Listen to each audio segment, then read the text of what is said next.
Buenos días, buenas tardes a todos y bienvenidos al webinar IA para la salud, transformando la medicina del presente. En la sesión de hoy vamos a hablar de las principales aplicaciones de la inteligencia artificial en el entorno sanitario, en qué situaciones se está aplicando, qué herramientas existen disponibles para ello y casos reales de empresas que ya están aplicando esta tecnología. Y para empezar, dejadme que me presente. Yo soy Laura Jiménez Gracia, soy bióloga computacional, investigadora postdoctoral en el CENAC, docente y divulgadora científica y de formación estudié biomedicina, luego hice un máster de bioinformática y soy doctora en biomedicina y bioinformática, además de impartir seminarios con IEBS BitTech School. También doy docencia en otras escuelas de negocios y en empresas en universidades de Cataluña y también he emprendido y soy revisora de artículos científicos y otros proyectos. Pero sin perder tiempo vamos a lo que hoy nos interesa y es hablar de la inteligencia artificial. Pero para ello, primero quiero haceros una reflexión de cómo el cerebro humano actúa. Y básicamente nosotros tenemos un input que es aquella información que recogemos a través de nuestros 5 sentidos. Una vez llega a nuestro cerebro, este lo procesa gracias a las neuronas y genera una respuesta, un pensamiento en función de lo que recibe. La inteligencia artificial, al final, es lo mismo lo que pasa en las máquinas. Estas máquinas tienen capacidad de recibir una gran cantidad de datos y ellas mismas son las que aprenderán, intentarán automatizar tareas, intentar razonar y hacer muy parecido una toma de decisión o una respuesta a lo que haría el ser humano. Y hablando de inteligencia artificial, que hemos visto que es el campo de la informática y ingeniería, que intentan estudiar cómo crear programas para poder aprender y razonar como el humano, tenemos muchos subtipos. Entre ellos tenemos el machine learning o aprendizaje automático, que lo que intenta hacer es generar y desarrollar algoritmos que puedan aprender sin la intervención humana, es decir, sin necesidad de programarlos explícitamente. Luego tendríamos otro campo que sería el deep learning o lo que sería el aprendizaje profundo. Y este es lo que resemblaría más el cerebro humano, en el cual se crean redes neuronales imitando a este cerebro humano para intentar aprender de manera automática en grandes cantidades de datos, lo que sería procesar el Big Data actual.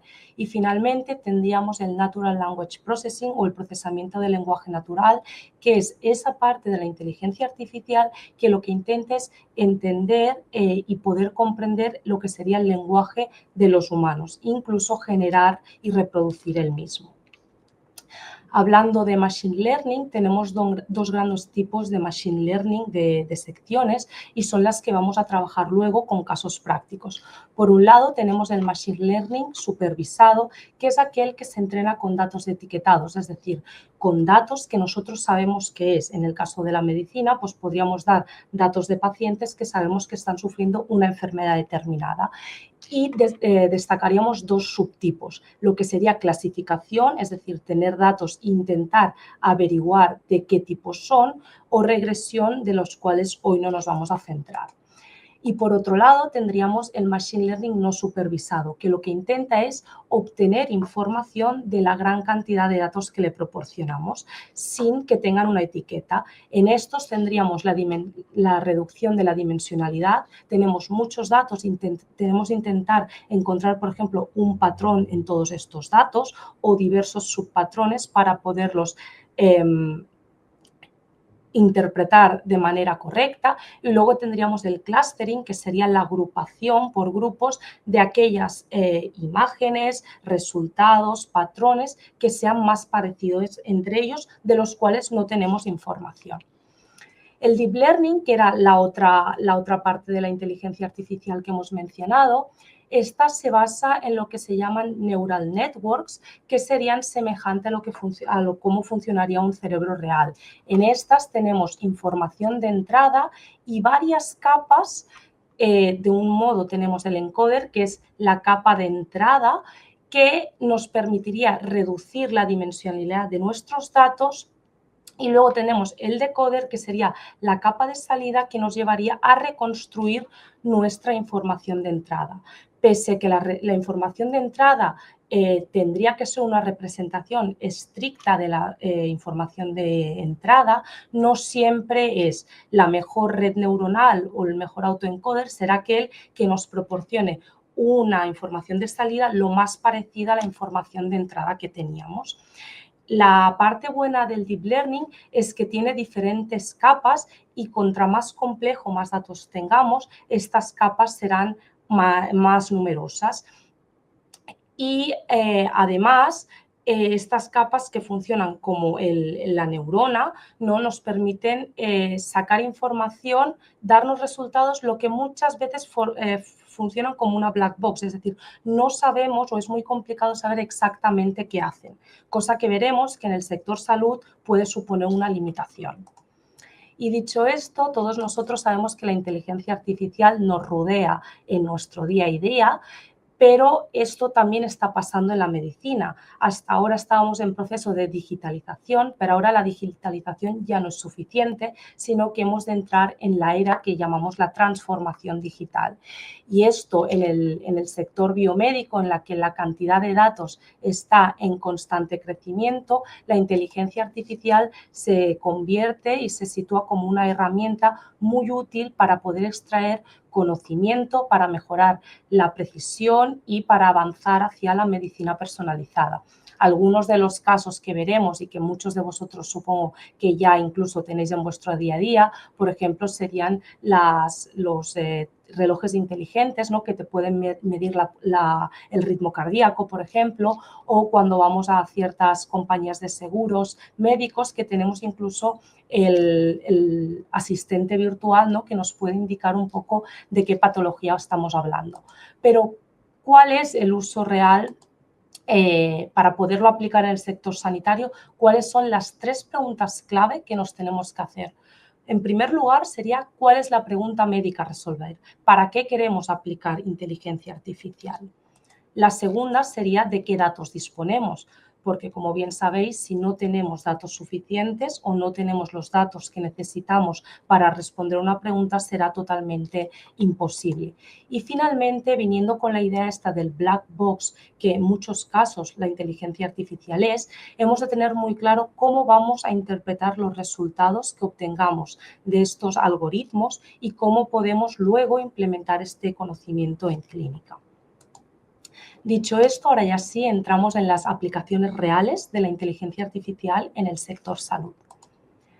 ¿Y en qué tareas se puede aplicar? Por un lado, a mí me gusta dividir el sector salud en 2 grandes áreas. Por uno sería la salud pública o la medicina, en que podemos aplicar la inteligencia artificial en salud poblacional, en monitorear la población y seguir cómo evoluciona a nivel de salud, para hacer prevención, para hacer un diagnóstico más específico y rápido, para hacer incluso un pronóstico, cómo va a evolucionar esta enfermedad, para decidir tratamientos personalizados que vayan a funcionar en esos pacientes, para prever qué supervivencia tendrá un paciente, obviamente para investigar, para conocer más sobre determinadas enfermedades.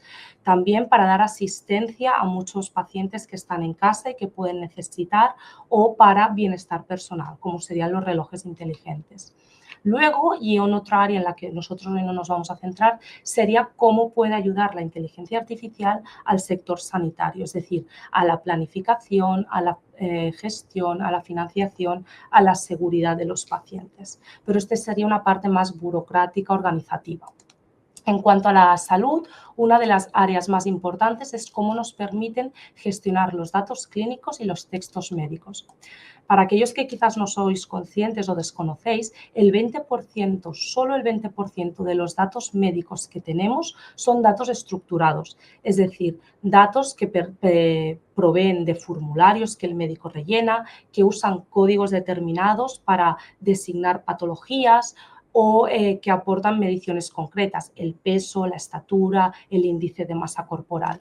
Sin embargo, el 80% restante de los datos son datos no estructurados, que podrían ser las notas que toma el médico cuando vamos a consulta, los informes que se nos generan cuando nos dan de alta en un hospital, todas las prescripciones, los medicamentos que nos recetan o incluso de esas consultas telefónicas, todas las transcripciones.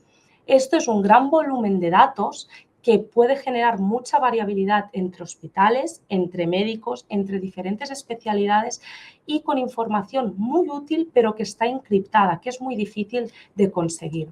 Para eso, nuestro objetivo con la inteligencia artificial es pasar de este texto libre, que nos es difícil de sacar información, a unos datos estandarizados y usables. Y aquí es cuando el NPL, que era el procesamiento del lenguaje natural biomédico, aparece, en el cual intenta traducir y extraer información de este texto libre para tal de poder ser usado. ¿En qué podemos usar luego esto? Por ejemplo, se puede usar para generar informes de manera automática, para detectar síntomas y enfermedades a través de todos los parámetros que el médico recoge en base a comparar con otros casos en que pacientes sufrían los mismos síntomas y luego fueron diagnosticados de alguna patología, en intentar predecir efectos adversos a medicamentos. Una persona que sufría ciertos síntomas y luego vemos que este medicamento no le ha hecho efecto. Hacer análisis retrospectivos de historias clínicas, intentar ver si esa patología se podría haber predicho con datos de sintomatología e información previa, incluso para intentar buscar cohortes de pacientes que encajen en determinados ensayos clínicos para probar diferentes fármacos. Y aquí algunos casos que os quiero presentar hoy sería el MedPalm, que es a nivel de NPL biomédico, es la herramienta que proporciona Google Research y nos permite dar respuesta a preguntas que le podemos generar nosotros teniendo en cuenta el sector médico y en base a obtener información de páginas web médicas y de fiabilidad. Luego tendríamos del Amazon Web Service también el Health Lake, que en este caso lo que ayudaría a las empresas es a poder hacer de estos datos no estructurados, obtener toda la información estructurada y almacenarla de una forma correcta que pueda luego ser usada para hacer estudios de pacientes y estudios poblacionales. Y estos los tenéis totalmente accesibles a través de página web. Luego está Iomed, que es una empresa que lo que hace también es hacer esta transformación del dato no estructurado en dato estructurado usando inteligencia artificial y que puede ser reusado para hacer investigación clínica. Y finalmente otro caso que os quiero presentar es el CliniThink, que es una empresa, la primera empresa de inteligencia artificial que daba atención médica y que permitía sacar información de estas notas médicas no estructuradas. Cambiando de área, hemos hablado del texto, ahora vamos a hablar de lo que serían los análisis médicos y las imágenes. Como veis en esta gráfica, los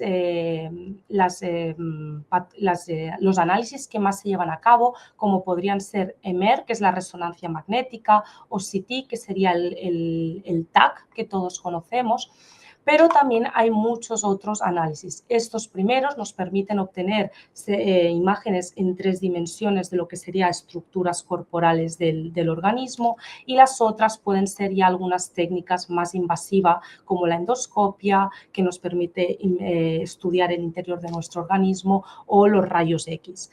En cualquier caso, ¿cómo podemos usar la inteligencia artificial con esta gran cantidad de análisis y de imágenes médicas? Por un lado, para clasificar, es decir, para intentar entender qué tiene esta imagen. ¿Es una imagen de un riñón sano o tiene algún tumor, por ejemplo? Y de otro lado, para detectar dónde está la anomalía. Si tenemos este riñón, ¿dónde está el tumor? Por ejemplo, ¿solo hay uno o hay varios nódulos? Y eso al final lo que nos promueve es facilitar lo que sería la patología digital e instantánea, porque simplemente la inteligencia artificial podría ver esta imagen y sacar una conclusión en base a todo lo aprendido previamente y a facilitar el diagnóstico de enfermedades.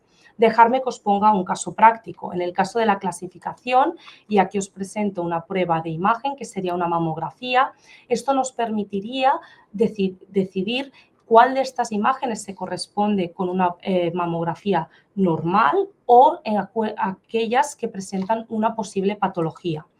La clasificación nos podría clasificar estas mamografías con el sistema estándar que se hace en consulta, el BIRATS, que va de 0 a 6, y en este caso BIRATS 1 nos diría que es una mamografía normal, sin sospecha de ninguna patología.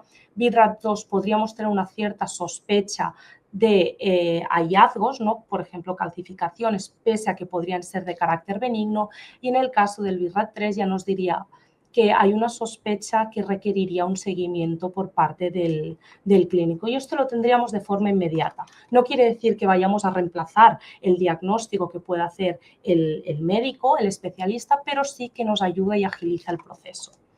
En el caso de la detección, aquí estaríamos frente a una imagen de un TAC cerebral y vosotros ya podéis ver que parece ser que hay una masa normal en el centro. La IA en este caso nos permitiría detectar dónde están localizadas estas masas anormales, cuántos nódulos, por ejemplo, podemos tener y en qué coordenadas estos están. ¿Está en el hemisferio derecho, en el hemisferio izquierdo? ¿A qué distancia está en cuanto a profundidad hacia el centro del cerebro? Y nos podría ayudar también a predecir un poco qué manera de posiblemente reseccionar o no, si hay alguna opción, habría. Hemos visto cómo funciona, vamos a ver algunos casos reales. Por ejemplo, en este caso, Lunit Insight CXR lo que hace es nos permite detectar hasta 10 patologías en base a las placas de rayos X de tórax. En este caso nos da una exactitud de entre el 97-99% del diagnóstico. Otro caso sería Skin Vision, que es una aplicación móvil en que te puedes fotografiar las pecas o lunares que tienes en tu cuerpo y te puede ayudar a hacer una detección temprana del cáncer de piel. En este caso, la precisión es algo inferior, es del 90%, y uno de los motivos que podría ser es porque la imagen al final depende de la calidad de imagen que podamos ver si realmente las pecas o los lunares tienen los bordes bien definidos o no, cosa que podría ser un parámetro a valorar. Al final esta imagen la estaría haciendo una persona no especializada, cosa que la radiografía sí que la hace un especialista. Y finalmente, OneCare AI es una startup que acaba de salir al mercado del Barcelona Supercomputing Center, que lo que pretende es hacer una monitorización real en base a los relojes inteligentes, midiendo el electrocardiograma, ¿no? Cómo va el latido del corazón, intentar hacer una previsión de posible derrame cerebral o de posibles diferentes enfermedades relacionadas con el sistema cardíaco. Y aquí os quiero enseñar, porque no todos son startups y empresas, sino que también se hace mucha investigación y desarrollo a nivel de hospitales y de instituciones públicas. Y este es un artículo que salió a principios de este año, en el cual se desarrolló un modelo, un foundation model con inteligencia artificial y que de hecho está disponible el código en GitHub, que es un repositorio de código, en el cual permitían facilitar este escribaje de imágenes, que os voy a poner el ejemplo. Aquí lo que vemos es una sección transversal de un intestino de un paciente. Lo que hace es simplemente cogiendo el área que nos interesa, esta tool, la inteligencia artificial, es capaz de seccionar y obtener la región exacta de cada una de las vellosidades que tenemos en el intestino. Esto no solo sirve para este tejido concreto, sino que sirve para muchos tipos de imágenes, muchos tejidos, y permite detectar posibles cánceres hasta de 30 tipos diferentes. Y siguiendo con las aplicaciones que podemos tener de la inteligencia artificial en el sector clínico, también nos sirve para hacer diagnósticos médicos con datos moleculares. ¿Y a qué me refiero a los datos moleculares? Ahora hemos hablado de imágenes, pero todas estas pueden complementarse con diferentes capas de complejidad. La complejidad de la capa de la genómica, que es la información de nuestro ADN, la epigenómica, que son diferentes informaciones por encima del ADN, que nos permitirían saber si un gen determinado se estaría expresando o no, o por qué en algunos casos sí o no. La transcriptómica, que es qué genes se están expresando y que cada persona expresará a mayor o menor nivel y cada célula de igual modo. Luego la proteómica es estos genes que se están expresando llegan a ser proteínas funcionales que hacen tareas en nuestras células y en nuestro organismo. Y por último estaría la metabolómica, que se encarga de estudiar estas proteínas que están haciendo funciones determinadas, pueden generar productos útiles para nuestro organismo que se llaman metabolitos. Estos metabolitos y el nivel y grado de los mismos también son indicativos y individuales de cada organismo. Entonces, junto con todos los datos de imágenes, tener y disponer de esta información nos puede ayudar al diagnóstico. ¿Con qué objetivos? Por ejemplo, identificar biomarcadores, es decir, ¿hay genes determinados que están asociados a una patología concreta? Si fuese así, detectar estos genes en otros individuos nos podría avisar de un posible riesgo si tienen una mutación hacia sufrir una patología concreta.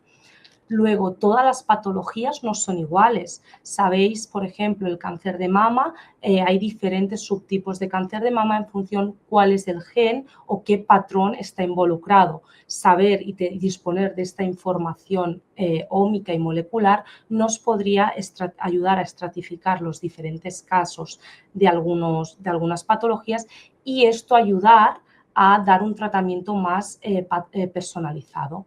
Y finalmente a predecir cómo progresa la enfermedad. Si podemos medir ciertas proteínas, por ejemplo, en la sangre de los pacientes y ver cómo a lo largo del tiempo estas cambian, podremos de manera más fácil saber si está evolucionando positivamente, si no, o cómo va a evolucionar.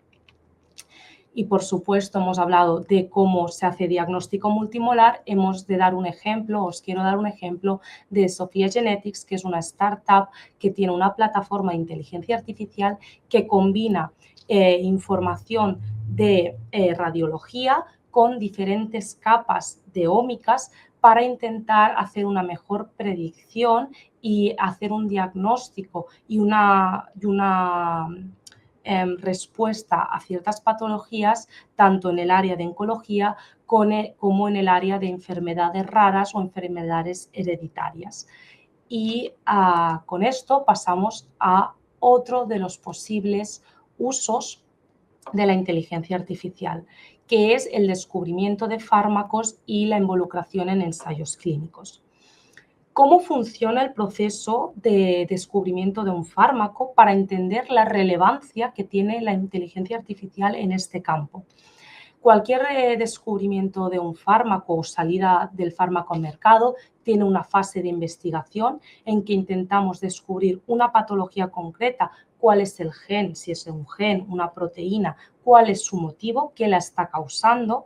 Una vez descubrimos y sabemos esto, intentamos encontrar entidades moleculares que pueden actuar sobre esta diana, sobre este punto que está desregulado y que causa la enfermedad, y se empieza haciendo cribaje de muchos y muchos compuestos. Obviamente no se pueden testear todos estos, sino que se tienen que ir pasando, ¿no?, por un cuello de botella, haciendo una fase preclínica y luego llevarlos al final a ensayos clínicos con pacientes para asegurar lo que sería que no tienen toxicidad y que evidentemente son eficientes. Después, evidentemente, está la aprobación por las empresas regulatorias de justificar y demostrar que ese fármaco es fiable y que puede salir al mercado. Todo esto, como veis aquí, nos puede llevar de en torno a 10, 15 años hasta desde que descubrimos o queremos obtener un fármaco hasta que puede salir al mercado. Este es un proceso muy tedioso que la inteligencia artificial nos puede ayudar a diferentes niveles. ¿A qué nivel? A poder diseñar nuevas moléculas. Es decir, podemos intentar predecir la estructura de determinadas moléculas y, por tanto, en base a toda la información de moléculas que tenemos, cuál puede ser su posible actividad, cosa que ya nos ayudaría a descartar muchas. Luego tenemos el reposicionamiento de fármacos, que consiste en fármacos que ya están en el mercado, que sabemos que son seguros y útiles para determinadas enfermedades, podemos reusarlos en otras enfermedades en que la sintomatología es parecida, pero más importante es que la enfermedad, el desarrollo a nivel de nuestro cuerpo es muy similar, y en esto también la inteligencia artificial nos ayuda a agilizar el proceso.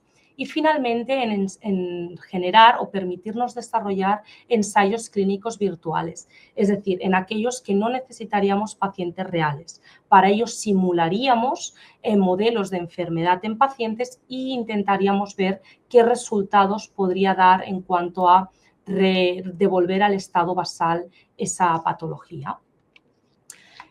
Casos reales, elementos que están en el mercado de inteligencia artificial para ello. Uno es el AlphaFold Protein Structure Database, que es junto con el DeepMind de Google y también un instituto de investigación, el EMBL. En este es ¿cómo funciona? Tenemos una secuencia de la proteína que lo que hacemos es mirar en las bases de datos de proteínas las más parecidas, que tengan una similitud más elevada con esta secuencia proteica, cuál es su estructura a tres dimensiones, qué conformación a nivel espacial tendrá. Como veis aquí, esto me refiero con la conformación a nivel espacial, que es la forma activa generalmente de la proteína. En base a intentar alinear y ver esta similitud entre secuencias, podemos predecir y podemos hacer la hipótesis de cómo será la estructura proteica. Y esto sirve para proteínas, pero también para moléculas que podemos diseñar con función farmacológica.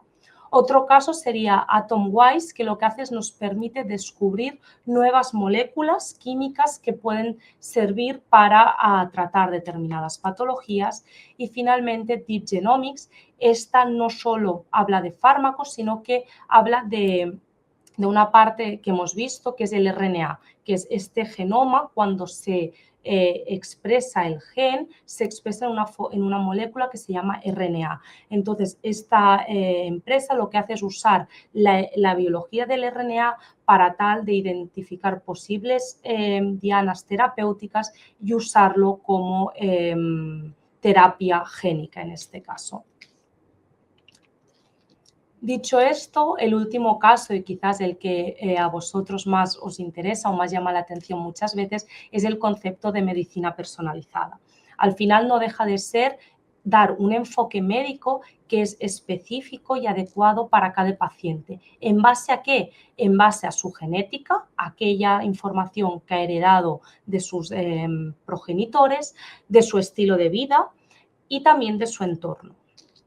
Y esto al final nos lleva a recrear lo que se llama digital twins o gemelos digitales. Si tenemos toda esta información, podemos intentar generar una representación virtual de los pacientes con todas estas características que conocimos de ellos y que nos permitirán probar diferentes tratamientos, por ejemplo, a tiempo real, sin necesidad de darle antes el tratamiento al paciente. Ya sabremos si puede o no el paciente responder. Dejadme que os presente todos los casos en los que se puede aplicar. Si sabemos y tenemos una recreación virtual del paciente, podemos ver qué riesgo puede tener a sufrir diferentes enfermedades. Podemos intentar elegir tratamientos efectivos en base a predecir si ese fármaco será útil o no. Identificar biomarcadores, que antes también lo hemos mencionado, que nos puedan anticipar si el paciente responderá o no, si desarrollará cierta toxicidad a este medicamento. Y finalmente, optimizar decisiones clínicas, es decir, ayudar al médico a tomar las decisiones más oportunas, pese a que él acabará decidiendo, ¿no?, en base a su conocimiento médico. Dicho esto, ¿qué aplicaciones tenemos en la medicina personalizada? Pues, por ejemplo, tenemos el Gemini Digital Twins, que son representaciones computacionales que nos ayudan a causar simulaciones clínicas y estas básicamente son para predecir nuevas drogas, nuevos fármacos que serán potencialmente útiles para determinados pacientes e intentar también descubrir los mecanismos biológicos que hay detrás de estas enfermedades y cómo estas drogas cambian o los alteran para recuperar el estado normal. Y otro también muy importante sería el Cure Match, que básicamente es a partir de una muestra del paciente, sacando su perfil molecular, su información genética, lo podemos comparar con bases de datos que existen e intentar dar tratamientos personalizados. En que estos básicamente se focalizan en tratamientos oncológicos, es decir, conociendo todos los pacientes a nivel de comunidad, de país o incluso europeo, que han recibido ciertos tratamientos y cuál era su genética, su estilo de vida, su entorno, podemos intentar ver a qué paciente se asemeja más y, por tanto, ir directamente a dar este tratamiento porque preveemos que será más efectivo. El último tema que os quiero presentar, y probablemente es en el que estáis más familiarizados porque está en otras áreas también, son los asistentes virtuales. Este concretamente es Sara y es un asistente virtual de la Organización Mundial por la Salud que lo que ayuda es a resolver dudas que la población puede tener a nivel general, salud mental, actividad física, alimentación saludable. Por otro lado, esto sería la robótica quirúrgica. En este caso es el robot Da Vinci, que básicamente lo que nos ayuda a los cirujanos a realizar las operaciones porque proporciona una mejor visión de lo que sería el área de operar, reduce el temblor físico de algún modo del paciente e incluso reduce sobre todo los efectos adversos el tiempo de recuperación de muchas intervenciones. Esto, acoplado con la inteligencia artificial, lo que en unos años estaremos viendo es que se puede hacer operaciones a distancia. Un cirujano que esté en Estados Unidos, por ejemplo, podrá estar operando a un paciente que esté en España o a la inversa. Y dicho esto, la inteligencia artificial en salud es un arma de doble filo. ¿A qué me refiero? Que hemos visto todo lo que nos proporciona, todas esas ventajas que tiene, pero a su vez nos proporciona muchos retos, muchas cosas de las cuales tenemos que estar preparados para afrontar. ¿Y a qué me refiero con todo esto? Hemos dicho que la ventaja de la inteligencia artificial es que en este entorno de datos crecientes y el Big Data hay una cantidad de datos clínicos que podrían ser de gran utilidad, pero que sin la inteligencia artificial no las podemos analizar. Por otro lado, tenemos muchas tareas que en clínica son repetitivas y que la inteligencia artificial nos permitiría automatizarlas.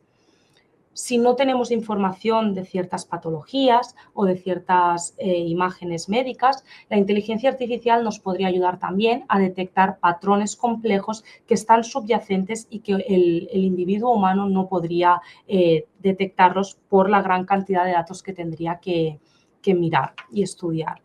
Por otro lado, nos ayuda a reforzar la seguridad del paciente porque podemos tener una segunda validación de lo que la experiencia del clínico y del especialista nos da y también mejorar la eficiencia del sistema. Y aquí incluiría no solo hacer un diagnóstico más rápido o ir directamente al tratamiento que podría funcionar mejor, sino también en todo lo que sería la gestión que hemos visto del sistema sanitario per se. Pero, ¿qué retos nos plantea la inteligencia artificial? Nos plantea varios retos y muy importantes.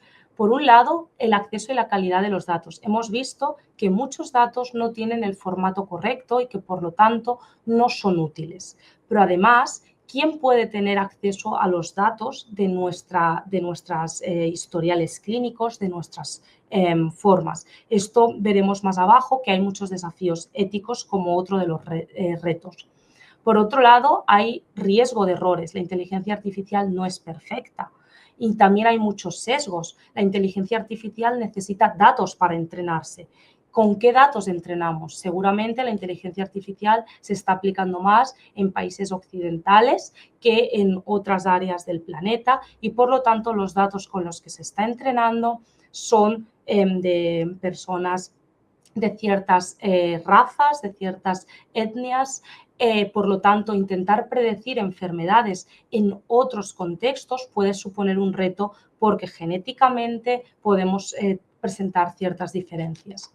Por otro lado, la fragmentación del sistema. El sistema sanitario no está unificado en diferentes comunidades o en diferentes países, lo que supone una limitación de intentar trasladar lo que la inteligencia artificial puede aprender de un lugar o modelos que se pueden generar en un área determinada a otras áreas.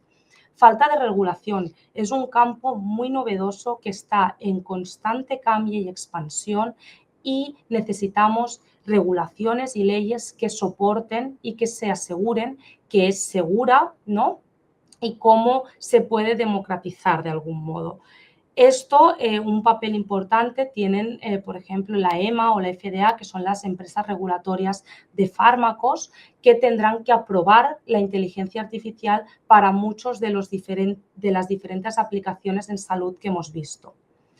Por otro lado, nos da desafíos éticos y democráticos, como he mencionado arriba con los datos, ¿no? ¿Quién puede acceder a estos datos? Los datos son de todos, porque se han determinadas imágenes o estudios se han realizado con dinero público o solo pertenecen al paciente. Y para eso se tendrán que generar nuevas regulaciones a la vez.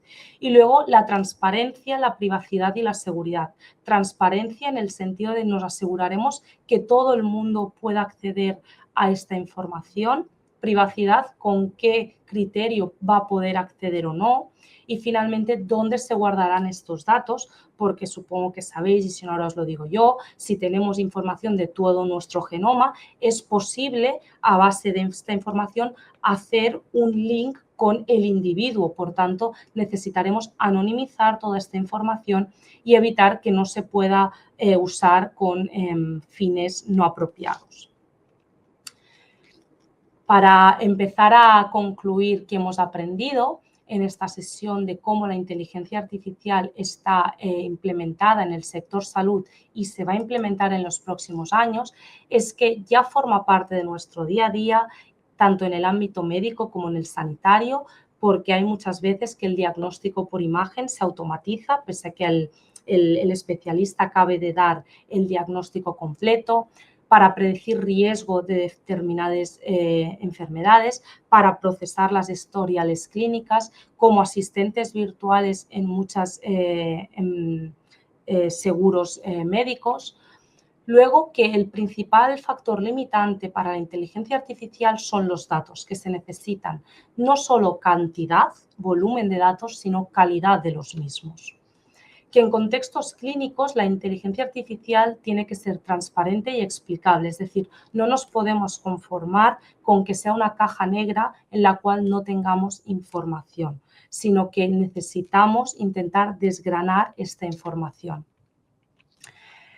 Esto es importante, que la inteligencia artificial en ningún caso no va a reemplazar a los profesionales, sino que los van a complementar, ayudando a la precisión, a la eficiencia y al acceso de mucha gente a la atención médica, sobre todo, por ejemplo, en países y zonas subdesarrolladas, el poder contar con inteligencia artificial que facilite o agilice ciertos diagnósticos pueden reducir el tiempo de detección de ciertas patologías y que estén en un estadio más temprano y, por tanto, se puedan tratar.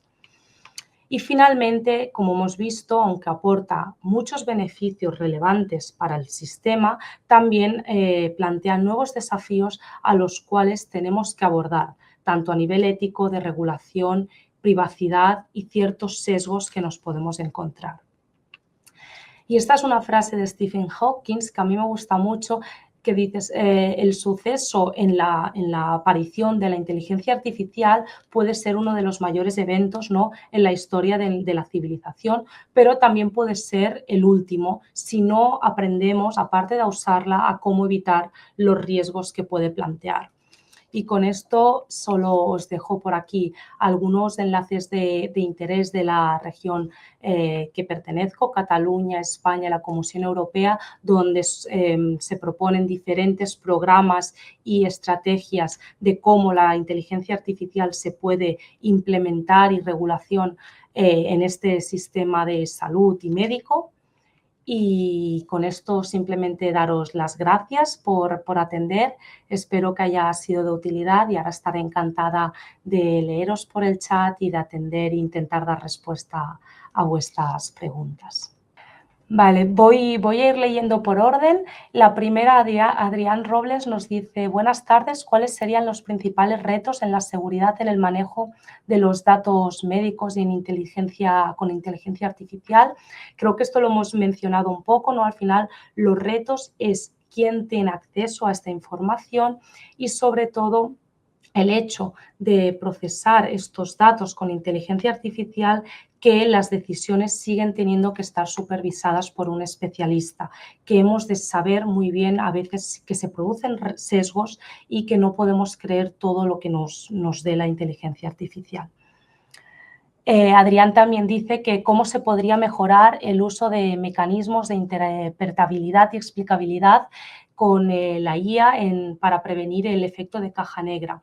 Por ejemplo, en el campo que yo trabajo hay ciertos algoritmos que lo que permiten es dar respuesta a esto. Por ejemplo, uno es el SHAP, ¿vale? Que en el caso cuando estudiamos datos ómicos, lo que nos permite es, hemos estudiado o hemos intentado entender, ¿no? Y desengranar qué genes son importantes, por ejemplo, para predecir una determinada enfermedad.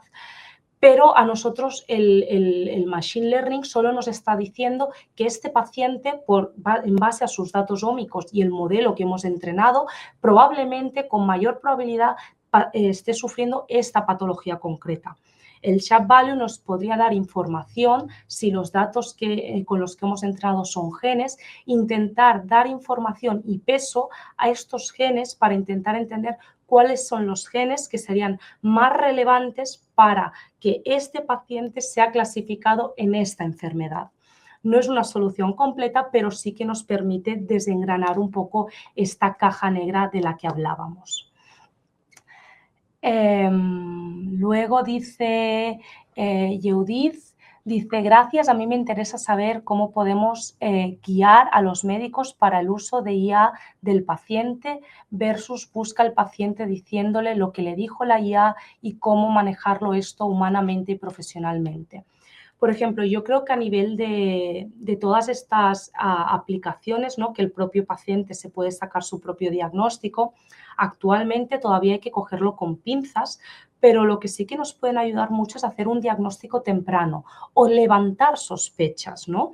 Al final, si tenemos este diagnóstico, una persona desde su propia casa puede hacerse un autodiagnóstico. A veces puede crear pánico, pero al final lo que te dirá es: seguramente tienes probabilidad de que esta peca o lunar sea maligno, o cualquier otro diagnóstico que se pueda hacer, ¿no? Con el electrocardiograma, levante una cierta sospecha en ti que te haga ir al médico. Es verdad que hay gente que es mucho más propensa a ir a los especialistas, ¿no? Cuando siente ciertos cambios, pero hay gente que no. Y esto quizás es evitar este choque con el especialista, que mucha gente tiene pánico ir al médico. Pero al final yo creo que desde la propia consulta hay que promocionar que se puede usar, pero que siempre pidan una opinión a un especialista, que para algo han hecho, ¿no? Toda la carrera de medicina y han visto otros casos. A veces no todo es blanco o negro, sino que hay muchos factores que están influyendo en el diagnóstico, ¿no? O en la patología per se. Luego dice Laureano, dice: ¿está Europa en gran desventaja en relación al resto del mundo por su exceso de regulación? ¿O hay otra manera de entender esta diferencia con respecto a otros países y regiones? Es decir, desconozco la regulación que hay en este sector en todo el mundo. Es verdad que sí que hay países que tienen una regulación mucho más permisiva que otros. Europa quizás es de los sitios donde la regulación es más restrictiva.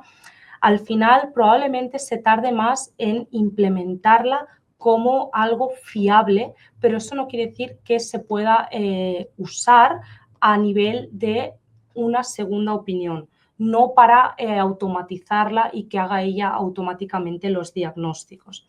Y eso al final no solo nos aplica a la inteligencia artificial, sino también a aprobación de fármacos, por ejemplo, ¿no? Hay países que tienen una regulación mucho más permisiva.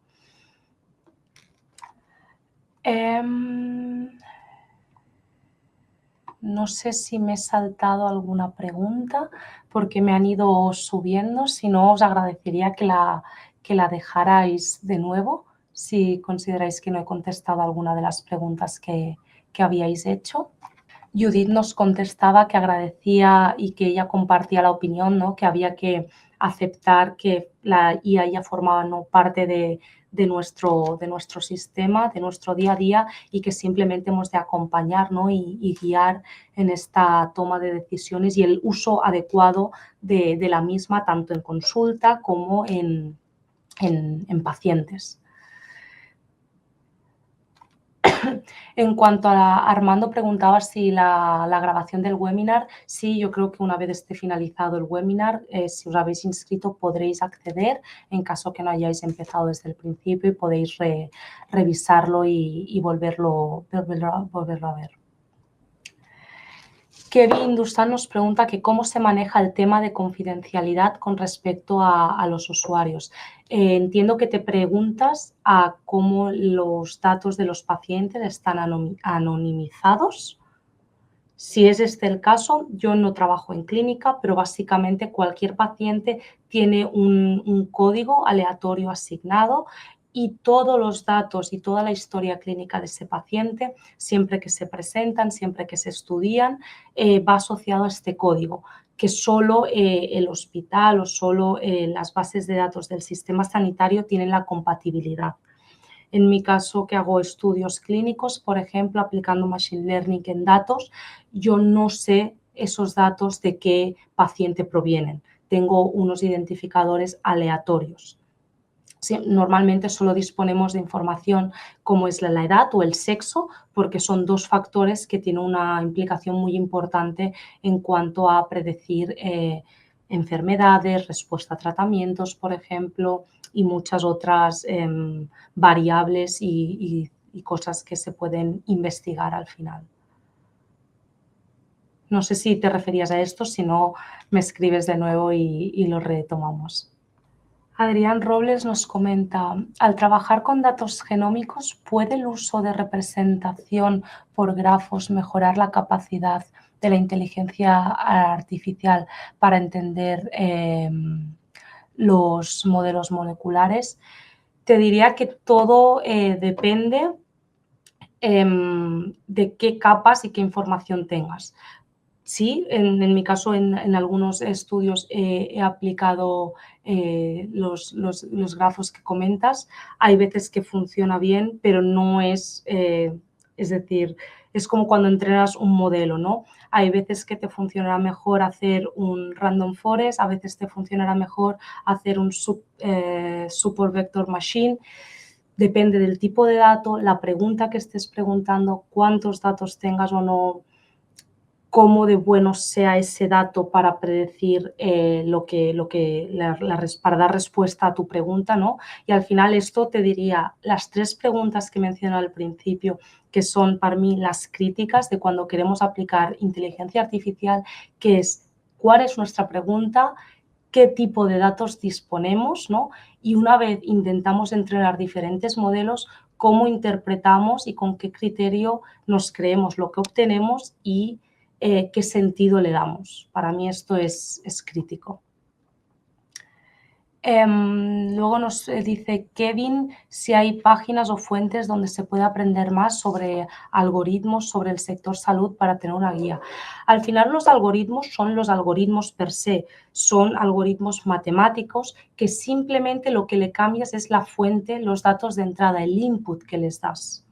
O sea, no son modelos específicos que se hacen, es simplemente herramientas, ¿no? A nivel modelos matemáticos que existen, cómo los implementamos usando datos de los que el sector salud dispone, sea de los multiómicos, sea imágenes, pero al final te diría cualquier página fiable, ¿no?, de programación y de machine learning te puede dar tips y consejos en cómo aplicar el Machine Learning, el Deep Learning en caso de disponer de gran cantidad de datos en datos del contexto sanitario.